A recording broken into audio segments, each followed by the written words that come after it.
So, did I tell you I bought tickets to the Jonas concert, Jonas Brothers? Imran doesn't know. Do the girls like Jonas Brothers? They do. I feel like I have an unhealthy need to want to support brown people. And I think because he's married to Priyanka. Can I say it publicly? I hate Priyanka. I know you hate Priyanka. How many people hate her? I find her to be incredibly generic and disingenuous. Well, I like her. Okay. And so I like Nick by association, and then I like the Jonas Brothers by association. It's ridiculous. But I'm not sure that's why you're going to Jonas Brothers concert. Train. I think what she does is she goes through the Rolodex of any upcoming concert in the next 6 months, and if it's even slightly something she would enjoy, she gets on a pre-ticket sale list. She's on it. She's physically going and lining up at places. I mean, I feel that you have become a beast with this stuff. Can I tell you? So, as you know about my Labubu obsession, it all comes from the same place, which is the thrill of the hunt. Hyperfixation and the thrill of the hunt. Yeah. I think I bought Jonas Brother tickets because there was a pre-sale, and I was like, I wonder if I can get them. It was a thrill of the chase. There really wasn't that much competition for the tickets. So the sale. So I did this for the Ariana Grande concert, right? So I went into the pre-sale. I registered in advance. I was like, got this. I had an executive.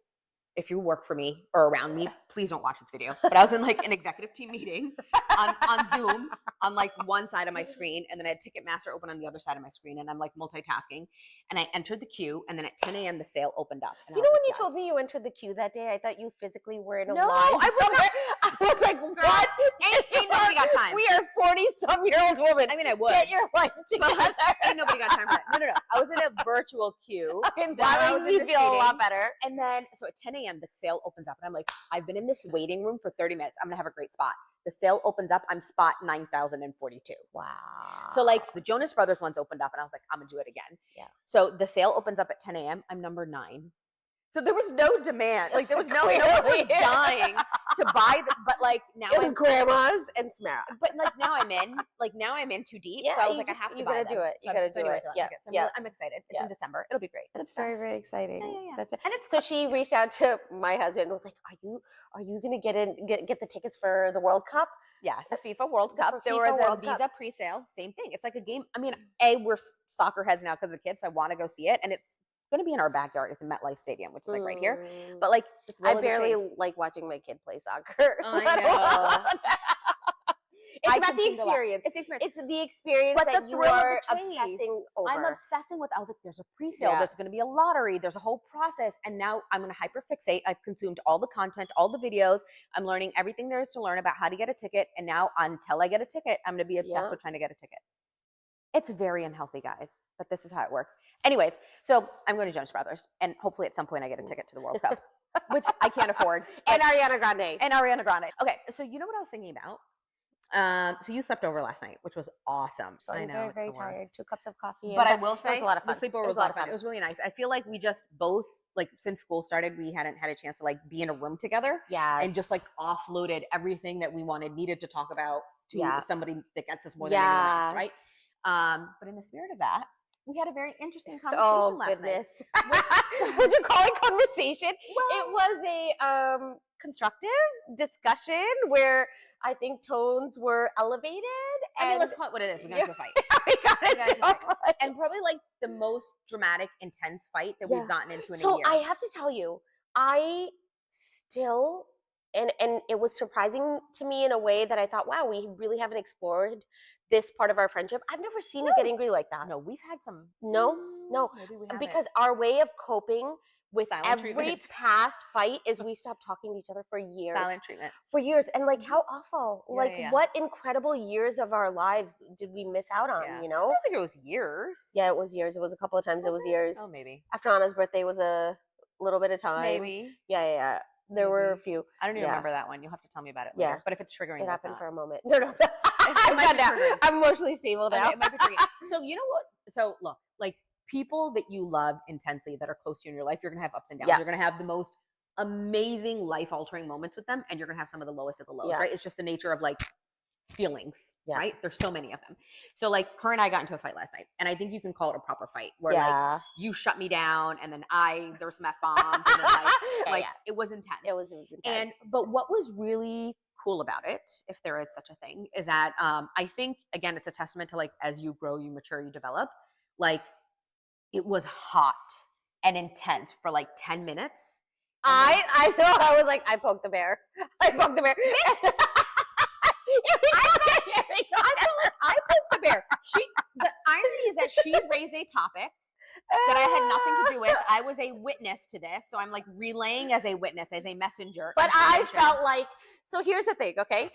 Okay, this is so funny that we had this fight because the funniest thing is so many times I think about the kind of friend she is, right? She's a ride or die. You are a ride or die. But you have two different kinds of ride or die. There is the ride or die who's going to engage in your delulu and further feed that delulu, okay? Like I could just say the most out-of-pocket things and a girlfriend's like, yeah, you're right. That's it. I can't believe, somebody did that even though I'm unreasonable. You are not that friend. I will never. You will not feed the delulu. I will call you In out. fact, not only call me out, but then try to be like, you try to come up with practical solutions and steps ahead, and I'm like, you are not understanding. That is not where I want to be right now. Yeah, that is. I just need to vent. Yeah, I just need to vent. But I think we found a good place with that. But you know what though? You've taught me that. So like, and I realize that in my marriage too. And I want to come back and talk about marital spats because that's a whole other thing. But like, yesterday was intense. But what I thought was really good out of the whole experience was like, I was just like, wow, I have matured as a human. You've matured as a human. We've grown up because we were able to say our piece. We were able to have like very true, unfiltered feelings, which, dude, you just kind of need to let it out. Yeah. But then like you very quickly were like, hey, I'm sorry if I did X. And I was like, listen, it's like we came down from it very quickly too, hugged it out, back to normal. Yeah. And like, I think that takes time to get to that sort of rhythm. And sometimes I think the thing that I took away from it is like, as a person, pride comes into play in arguments way too often, where even if like, both on a subconscious and a conscious level, you might know that you messed up or you did something wrong or you're overreacting, but like pride did mess up and did something wrong and overreacted, but I forgive her. That's called revisionist history. Revisionist history. But the point is, like, pride can make situations far worse. Yeah. Because pride comes in the way of our ability to see ourselves outside of ourselves, right?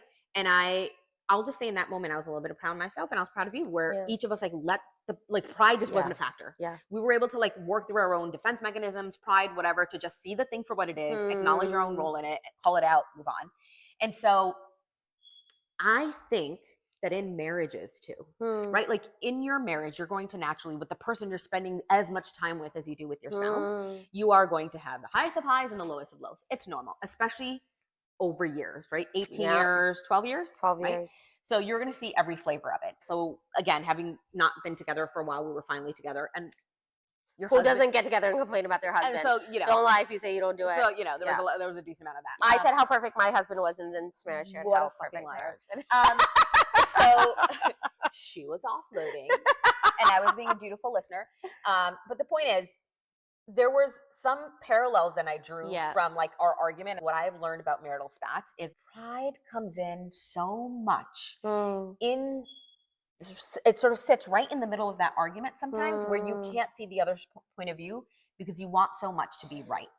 And I don't know if it's the same for you, but I feel like in marriage, I feel a greater need to be right, because especially in the early days, you feel like you're setting the tone for the rest of the marriage, right? So like the topic that you're fighting about or arguing about might not even be that big a deal, but you're going to dig your heels in because you're trying to set a precedent for the future. And I think the advice I would give to the folks that are in the earlier days is like, really try to have a bit of an out of body experience and like reflect on the thing that you're talking about and decide, is this the hill that I want to die on? Yeah. Is this the hill that I want to like change the entire energy of my house right now because we want to turn this into a thing that it's bigger than it needs to be? Or is this one that I can just take on the chin? I will say though, I think that's excellent advice from the point you get married to like you have babies. But I do think that marital challenges for elementary age kids are very different. And I think they're rooted in both feeling overworked and underappreciated. I think that's really the key. Did you read Michelle Obama's book? No. And in her book, she said, the 10 tough years I had in my marriage were when my kids were in elementary school. And I think that just in all of these conversations that we've had is how stressful it is to raise kids, to be able to manage everything you have to manage for kids. I think both parties feel the stress of it, and they also feel the stress of the anxiety that each has because of it that they're bringing from work. Much of it is like the physical labor that is required for elementary age kids. Like homework, I can drown in homework. And so like I'll say, okay, Papa's right there, go ask Papa. No, I want Mommy to do it. And I think like being the default parent and the father not even being able to help when he wants to chip in creates some level of resentment. I think that in my marriage, that's really... So can I tell you how I've coped with that? So I'm going to make up this statistic. It's totally made up. It's just what I believe. I have to imagine 9 out of 10 moms feel that they're the default parent. They're the default parent, or just, I won't say default parent because both are parents, or just different types of parents. I'll say they feel like they're being disproportionately responsible leaned on by the kids and leaned on relative to the dad. Just say there's also resentment there because foster that relationship with your kid. Why is it that your kid doesn't want to lean on you? You know, and I think that for fathers, maybe there needs to be a little bit more of an initiative and an effort to establish a relationship where the child doesn't only want to go to their mother. Yeah, like, come honey, come, let's sit down, let's do our math together, let's do this together. Or even prior to that, having that relationship where a child knows that they want to turn to you. Yeah, I feel that. So I think there's like a disproportionate amount of responsibility that automatically falls on mom. Absolutely. And then, so there's like a linear thing. Like step 1, that happens. Step 2, mom gets resentful and bitter and annoyed. Step 3, mom lashes out on dad because there is pent up resentment, bitter, and annoyance. And that even dad thinks mom's crazy, so dad avoids mom, which exacerbates the issue. Step 5, mom is annoyed by something and has a blow up. Dad's like, I don't know where this is coming from, and blows back, and it turns into a thing. And then this like cycle continues. Absolutely. And so I'm not sure I'm ever going to fully be over the weight of being the disproportionately leaned on parent. But here's what I've learned. 2 things as I've matured and grown as an adult. One is that when we're in it, I think, and this is, I really had to think deeply about this to get here. This was not Tell me. I need to get there. I have been so over fixated on the things that fall on my plate that I had completely neglected and devalued the things that fall on Imran's plate. That I just don't even, no, but listen, that I don't even think about or notice. That I don't even think are a big deal. But when I step back for a second, are. So number 1, I'm going to start with simple stuff. You said it, right? Take out the garbage. If you tell me that I have to dig through 87 Amazon boxes, pull them apart, decompress them, tie them up, and put them out every week. And mind you, I have no system. I open the garage door and I chuck them. So he is running around the garage. I do the same exact thing. And never complains, just does it. Number 2, if I have to dig through the shit that my kids have thrown in the outdoor trash can and like rebag it because it's not organized and it's dripping juices, like garbage juice, like never once complains. Okay, it's a thing. It's not a huge thing, but like it's a thing. Number 2, default driving. He is driving us everywhere. Like if we're together, right? If I'm on my own, obviously I'm driving. But like mine doesn't want me to drive. 100%.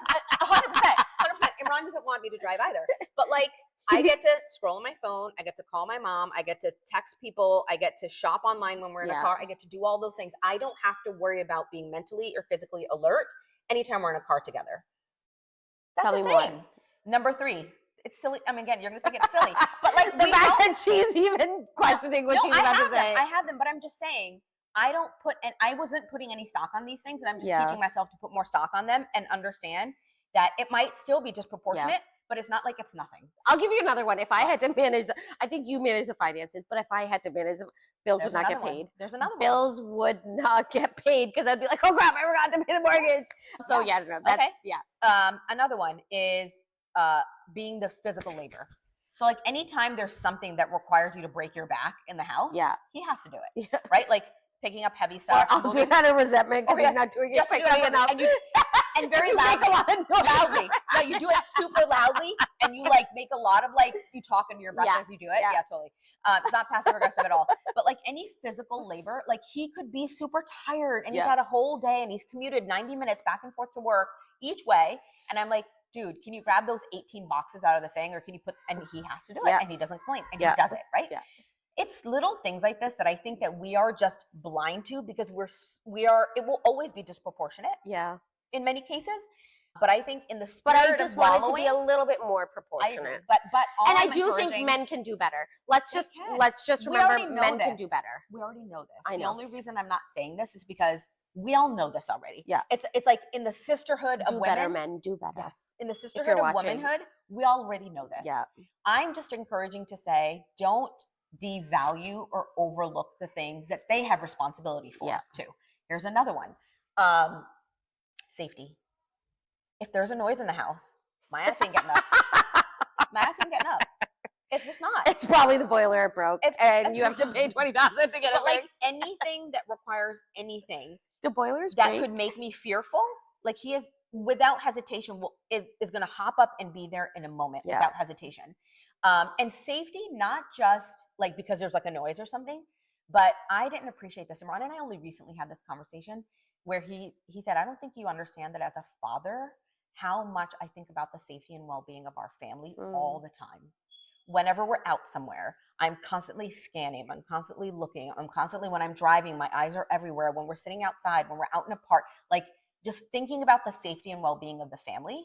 Whereas maybe I might be playing on the swings and not even think, like it's not on my mind in that moment. Listen, that's a little bit grounding, but you know, we've said it. The yes, disproportionate. But what's helped me with my resentment, because I forgot who said this. Somebody I was watching on social talked about acceptance. And one of the things with marriage on how you bring yourself to a healthier place is there are going to be things in your marriage that are annoying and super like grating, and you're like, oh, this is so, and you shouldn't fight back from those because they're important. But there's other things that you might just need to accept as being like your reality and like the way that the other person is.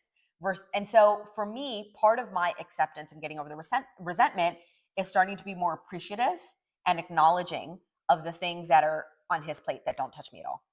That 5 years ago, was not even on my radar. I do feel, Samara, that if you think from that lens, then there's not an opportunity for growth for the husband.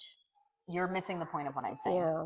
I'm saying both are true. Yeah. Both are true. It doesn't have to be one or the other. It doesn't have to be, I'm doing everything. This is so unfair. This sucks. I hate that he doesn't do more. I'm saying you can do that, and you can invite that person in to do more and hope they do more. But you can also help temper some of your resentment by realizing it is imbalanced, but it might not be as imbalanced as you think. Yeah. He has his own share. Oh, by the way, here's another one. Hey, buddy. Here's another example. Yes. Budgie's downstairs. Budgie. Or check upstairs. Budgie? Check both. Check anywhere but here. Okay. Oh my. Madiha will be back after a short break, but I'll finish on my rant. Here's another example of something. Everybody will have their own version of this. The car stuff. We need to go do something with it. It got anything. It's just, I never have to worry about it. I don't know what type of oil our car takes. I don't know what type of tires are in it. I don't know how many PSIs of air. That is information that never needs to live inside my brain. And I know there's folks that talk a lot about like the mental load that a mom carries, but husbands have their own version of a mental load too. And again, I want to be very clear. This does not eliminate absolve it does not, them of the need to improve. It does not eliminate. But I will tell you, so clearly I'm coming off incredibly negative, and you're just in a we place were talking about ebbs and flows of marriage, and I think probably because September has been as difficult as it was, 3 kids' birthday parties, I'm just in all aspects of life incredibly critical. But you know, he's you're ready to throw down right now. My husband has great qualities too. He does, because you and I. And I think he wants to. He wants to be more present with the kids. I think the kids just lean on me. No, but can I also tell you something? I think you also. I'm going to say this. Please do not get triggered. It's not all or nothing. This is a small thing. It's a small thing. You also have to give him space to enter. You like things done a certain way. Yes. Facts, you like things done your way. Because he doesn't do them right. And you only want them done that way. Yes. And like, you have to, if you want to create space for other people to come in, then it means give them the space to do the thing the way that I'll give you the perfect example. So, dishes at night, right? Like, so the kids will eat dinner, we'll wrap up, and we'll go upstairs and do bedtime. If I just go upstairs and do bedtime, by the time I come downstairs, the dishes are washed, they're in the dishwasher, but I need dishes clean right away. So I 9 times out of 10 won't wait for that because I need them cleaned immediately, and I will do it before I go upstairs. So you're right. When I allow for there to be space for him to help, he does help. Yes, let it go. So that's, again, coming back to like, we're talking about conflict resolution and spats and like what you learn and grow, and like bringing it back to also like any advice we can give to folks that are in like different stages of marriage. This is my advice. I'm curious to hear what yours is, but like my advice is, number one, it's okay to be in your own grief of how much you have to carry, but maybe just take a moment to acknowledge that they have their own version of mental loads and their own types of responsibilities that don't fall on your shoulders, and that is a blessing as well.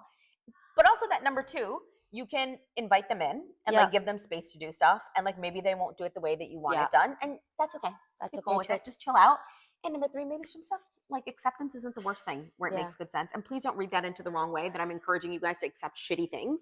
Please don't. But like, there's also a lot of and things. she doesn't accept shitty things. Let me tell you, do not let it get it twisted. I will square up any day. I will throw down any day. But this is all part of my maturation and my journey, is that there are things now that I'm starting to say it's not worth the effort to fight about. I'm just going to accept it. It's fine. It's okay. It's not the end of the world. Yeah. Right? Okay. Well, so what's your big takeaway? Love thy husband. Accept thy husband. I think that's more important. I like it. Accept them for their imperfections, and we know there are many. They accept us for our We have tons of imperfections. And you know, this constant talk about letting go, and I think like this has been a therapy session where I really think some of him stepping back so much is because of me wanting everything done in a perfect way. It's a trauma and response. in my way. It's got to be my way. I know you well enough to know that you've probably given a little bit of trauma because like something was done. I can traumatize very well. Like at a 99 when it should have been 100, and like who likes to scrub the floors with a rag with her hands. You better believe it. Because that's the only way to clean it. That's the only way to clean it. Done a certain way. Like, so yes. Yeah. Fair. Love thy husband, accept thy husband. Love thy husband, accept thy husband. Yeah. They mean well, they really do. And conflict resolution is an important part of our growth journeys. Yeah. Good day.